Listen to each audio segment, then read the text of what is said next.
Ang push-ups ay kinukonsidera bilang isa sa pinakamagandang paraan upang lumakas ang katawan nang hindi gumagamit ng anumang kagamitan. Isa rin itong ehersisyo na madaling gawin saan man at kailanman, maging sa labas o sa loob ng bahay. Bago natin simulan ang video na ito, huwag kalimutan mag-subscribe sa aming channel para sa mga health and love advice at huwag kalimutan pindutin ang bell button para lagi maging updated sa aming mga bagong videos. Kapag madalas mong ginagawa ang push-ups, mapapansin mo ang maraming benepisyo, hindi lamang sa pagkakaroon ng mas malaking muscles, kundi pati na rin ang pag-iwas sa mga injury. Narito ang ilan sa mga benepisyo ng pagpupush up. 1. Pagtaas ng testosterone at bone density. Habang tumatanda ang mga kalalakihan at kababaihan, bumababa ang konsentrasyon ng iba't ibang hormones. Ang mga simpleng galaw sa standard push-ups ay nagpapataas ng produksyon ng testosterone na mahalaga para sa malusog na katawan. Bukod dito, ang mga push-up ay nakakatulong din sa pagkakaroon ng mas malakas na buto at pagtaas ng bone density na naging proteksyon laban sa mga sakit tulad ng osteoporosis. 2. Compound exercise. Ang push-ups ay isang compound exercise. Nag-iengganyo ito ng maraming muscle groups sabay-sabay. Sa halip na i-target lamang ang isang grupo ng kalamnan, ang push-ups ay tumutulong sa pagpapalakas ng iba't ibang bahagi ng katawan kabilang ang core,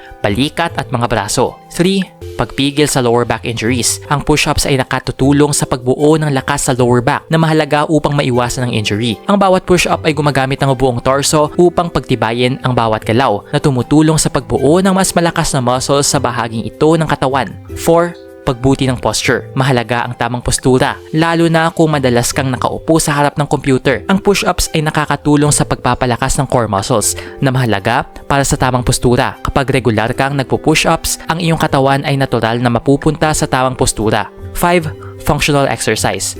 Ang push-ups ay tinuturing na isang functional exercise na may mga galaw na karaniwan nating ginagawa sa araw-araw tulad ng pagtulak o pagbuo ng lakas para sa iba't ibang aktibidad. 6. Pagpapabuti ng metabolism at sirkulasyon ng dugo. Kung ang iyong layunin ay magbawas ng timbang, ang araw-araw na push-ups ay maaaring makatulong sa pagpapaganda ng iyong metabolismo. Ang push-ups ay nagpapasigla sa sirkulasyon ng dugo na mahalaga para sa pagdala ng oxygen at sustansya sa mga kalamnan at iba pang organs. Nag-enjoy ka ba sa video ito? Please hit the like button and subscribe sa aming channel para sa iba pang video tulad nito. Salamat sa panonood!